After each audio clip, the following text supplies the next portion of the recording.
Before the break, we played the cut from U.S. Senator Joni Ernst of Iowa over the weekend. I'll give her credit, like I say, at least she showed up for a live town hall in Iowa. But when someone yelled out, look, these cuts you guys are doing in D.C. for Medicaid, it's going to kill people. And she replied with, well, we're all going to die sometime. Pretty cold. And then she attempted an apology, which she shot on her phone in a cemetery, in which she half-baked an apology. And she said, well, I guess we'll have to tell people there's no tooth fairy either. And then try to bring a religion into this. Joining me at the table, as she has here through the budget process, we are so thankful for it, the state senator from the 26th district here in Dane County, including parts of Madison, State Senator Kelda Roys. Senator, first of all, thanks for being here. Happy Monday. Happy Monday, Todd. Great to see you. I don't want to spend too much time on Washington, but boy, as a former member of the Republican Party, someone who's helped with Dem races, I don't know anybody from any party where that is an appropriate answer, let alone an attempted apology. Yeah, that sounds less like an apology and more like an audition for the next cartoon villain. Yeah, right? It's just right. Yeah. I think the sort of callousness, I mean, who cares? I mean, if you don't care about your constituents, but these are people's family members and their loved ones that you're just talking about. And I think we cannot lose sight of the fact that Medicaid is what makes people's lives possible. And, if you want to cut that, then you have to take responsibility. And I guess we should give her credit for saying, yeah, people are going to die. And that's too bad, so sad. And if, she doesn't care about that, well, at least we know. But I don't think that's a very good way to live. And I certainly don't think it's a good way to govern. And it's another unfortunate but good reminder that Wisconsin's senior U.S. Senator Ron Johnson has been saying he's opposed to this Trump reconciliation bill. But again, I would say for the wrong reasons, because he doesn't think it goes far enough in cutting Medicaid. I mean, to me, that is just insane. The idea that not enough people are going to lose their health insurance and their lives, not enough hungry kids in Wisconsin. He wants more. But, this is a guy who is totally out of touch. He's been a millionaire ever since he married into his wife's family's money. Exactly. His wife is the one that had the money. Well, and if it was up to him, he'd be feeding us all microplastics, right? Because more profits for him. Why not? Yeah. And I just think that approach to the world is so, I don't know, it's just absolutely devoid of any kind of care or consideration for other people. I don't get that. And I think that, again, I don't want to spend too much time, but as a former Republican, I don't remember when I first got into the political game in the early 90s working. I don't remember sitting in caucuses or in my former boss's office and hearing those types of mean-spirited discussions. It was more, how much should we cut taxes? Or how much should we fund this? It wasn't like, people weren't cheering people losing their health insurance and getting fired and, their kids going hungry. Nobody, you might say, well, that's unfortunate. We can't pay as much as we want for those programs. But people were not enthusiastically cheering other than, And by the time the party did change and former State Senator Laura Vukmir, she was a former nurse and talked like that. And former Senate Majority Leader and President Mike Ellis at the time, God rest his soul, I can tell the story now. In private, he said, you know what she is? She's bat crap crazy because you know what? She's bat crap crazy. I mean, people that knew how to be a legislator would never directly hurt people.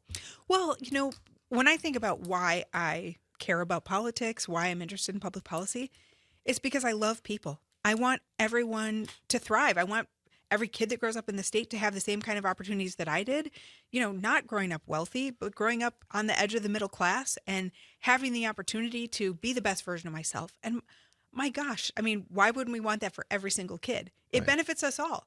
Someday I'm going to be old. I'm going to need doctors and nurses taking care of me. I'm going to need librarians. I'm going to need people cleaning the streets so it's safe. We need each other in society. And I think the idea that, people are just disposable and we can all live in isolation from each other, I just think it's factually wrong. It's very stupid and short-sighted. So let's get down to brass tacks, what this means in terms of, again, the potential cuts as a good reminder, a good opportunity for a bad reminder that what's happening in Washington has implications across the state of Wisconsin. I think one of the things that I didn't bring up, and that's on me last time we talked, was unfortunately, there are stigmas and stereotypes that get perpetuated by Republican narratives that somehow these are quote unquote lazy people collecting benefits. And explain, particularly for Wisconsin's veterans, what these cuts mean. Well, 1 in 2 nursing home beds in the state is paid for with Medicare dollars, not Medicaid, Medicare. So we lose Medicaid, we are going to see massive closures of nursing homes, and those folks are going to have nowhere to go. Let's talk about kids. Lazy people, 1 in every 3 kids, 1 in every 3 births are covered by Medicaid. And for adults on Medicaid, 68% are working. And when you think about the fact that we also cover 1 in 2 nursing home beds, think about the vast majority of people on Medicaid are already working. And it is Medicaid that makes it possible for them to work. People who are disabled or have chronic illnesses and without that health care, they would be out of the workforce. They would have no ability to participate in the economy. And now they can. Medicaid is one of the greatest workforce programs this country has ever built. And they are trying to dismantle it. And with it, they're going to take people's lives and economic security. We're talking with State Senator Kelda Roys from the 26th District here in the city of Madison. She is also a member of the Joint Committee on Finance, which is in the middle, supposedly. That's not a knock on you, Senator, but rather on your colleagues on the other side of the aisle. They're supposed to be putting together a state budget, but give us an update. What's happened since the last time we talked to you? This is where we need that kind of like thinking music or the Jeopardy, dun, dun, dun, dun. Yeah. Because really not much. I mean, here we are in June, and we've just played tiddlywinks essentially. We've had a couple of small agencies that we've done the executive sessions, but no major decisions. In fact, the Republicans have yet to even put out their tax plan that they saved Senate Bill 1, the very first bill that they were supposed to introduce the session. They saved it for, and here we are 6 months in, and they haven't introduced it. And I think it's because they know it's going to be really unpopular. They don't want to show their work here. They're hoping to kind of cut a backroom deal and never have to talk about what they're advocating for. And I just think that's outrageous. I think as thank you. There we go. There you go. Zombers on the sound effects. I think we had Lieutenant Governor Sarah Rodriguez on the show last week, and she's been traveling around, as you know, to all 72 counties in Wisconsin as we travel around for this show. I think what most Wisconsinites are like, well, just get the job done. And I asked her directly, I said, we hear all these reports, the governor doesn't want to negotiate or meet. The Republicans, I said, where's the truth here? And she said, look, from our point of view, from the administration, we're ready to meet. We're trying to. From a legislative side, Senator Royce, what are you seeing? Is there any sort of real progress in because at the end of the day, correct me if I'm wrong, the legislature, at least JFC, is going to have to come up past something, and then the governor is going to have to either veto the entire thing or can use his line item veto again and do it that way.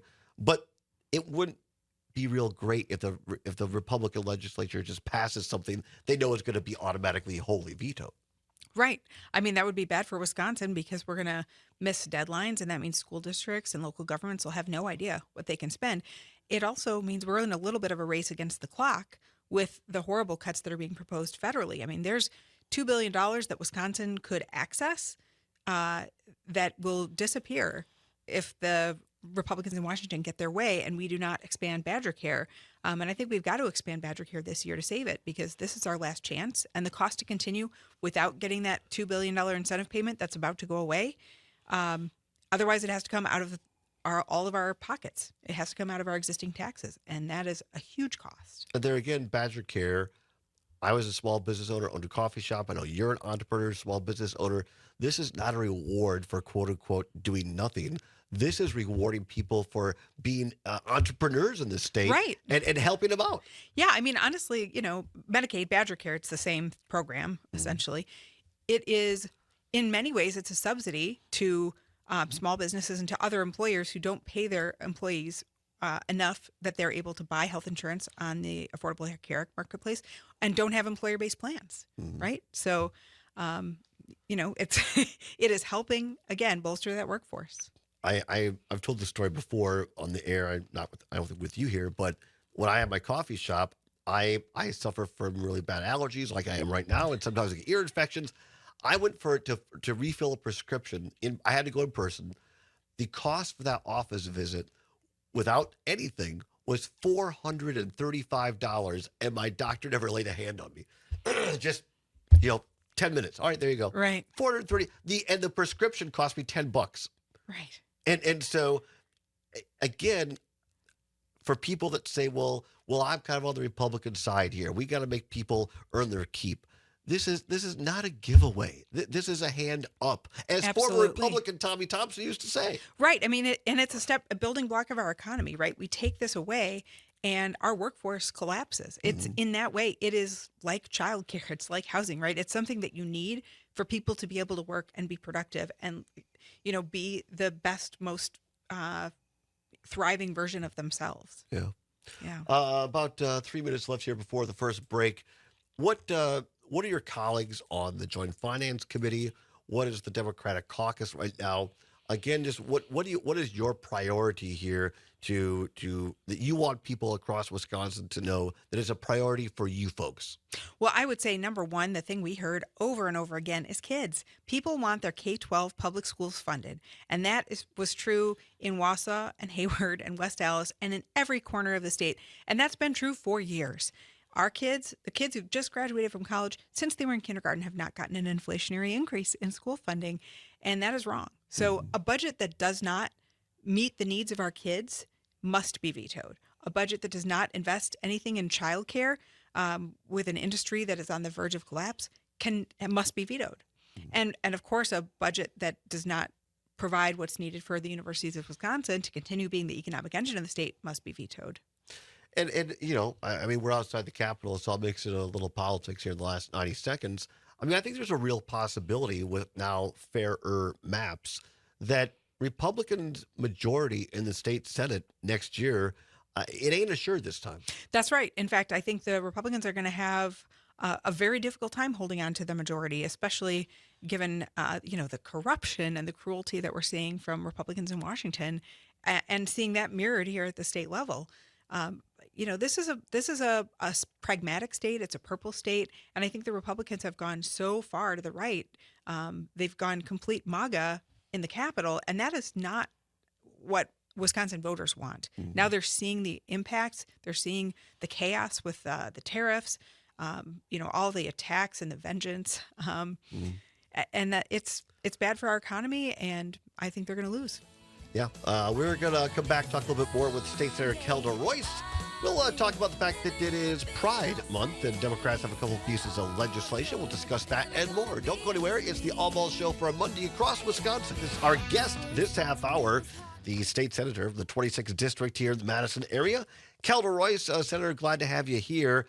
I know over the weekend, for those around the state might not have heard it, but one of our major hospitals here in Madison, Unity Point Meritor, SSM, not SSM, pardon me, Meritor, came to a resolution, at least temporarily or initially, with the nurses union there. They have been on strike.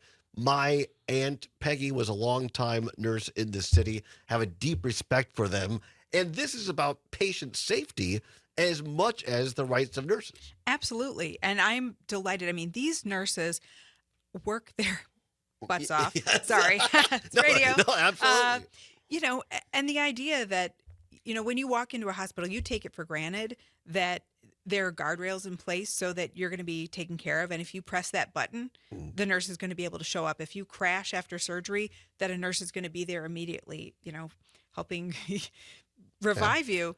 And the reality is, like, nurses who were hailed as heroes during the pandemic were not getting their fair share. We've got a profit-driven healthcare system, and the providers, the ones who do the care, were not getting what they needed. Yeah. So it appears, I think the details are being worked out, but it appears that there's a settlement been reached, and that's good all the way around. Absolutely. We want our nurses taken care of here in the state of Wisconsin. As much as I loved being on the picket line with them and, going to vigils and giving speeches, I would much rather have those nurses in the hospital where they want to be, by your bedside. Yeah, absolutely. Let's talk a little bit about legislation coming out of the Democratic caucus. The LGBTQ caucus chair, according to WisPolitics today, Mark Spritzer argued Wisconsin should update its constitution to ensure that no residents' marriage are in doubt. He, along with Representative Snodgrass, Democrat of Appleton, presented a bill that she authored that would ban conversion therapy in the state and also looking at protecting same-sex marriage as well. Absolutely. I think we saw that after Dobbs' decision overturned 50 years of abortion rights, and the court, some members of the court clearly signaled that gay marriage was next.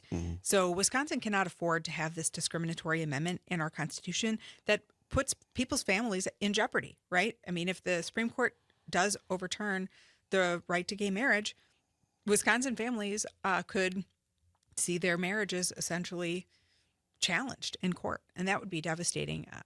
Kids deserve the protection, the legal protections of having two parents if their parents are married, or if they're same-sex parents, and we need our laws to reflect that and to be fair. I think this is a really great point. And you're an attorney, graduate of UW Law School here in Madison, and obviously nobody knows the future. Let's say the worst happens and the Dobbs not Dobbs. The amendment that, or the decision that codified marriage equality in the Supreme Court. Let's say that was. Thank you. Sorry. It's the sinus drugs, the allergy drugs that I'm on right now, everybody. Let's say the worst happens. Is it possible that individuals who are already legally married are grandfathered in, or we don't know that unless it happens? We just don't know. I mean, that's the really scary thing. When the Dobbs decision came down, it didn't settle the question or, quote, send it back to the states. It created an absolutely chaotic landscape where people were saying, oh my God, is this Civil War era law back in force? And millions of women overnight lost their rights and lost access to care because people were unsure. We now see maternal mortality skyrocketing around the country.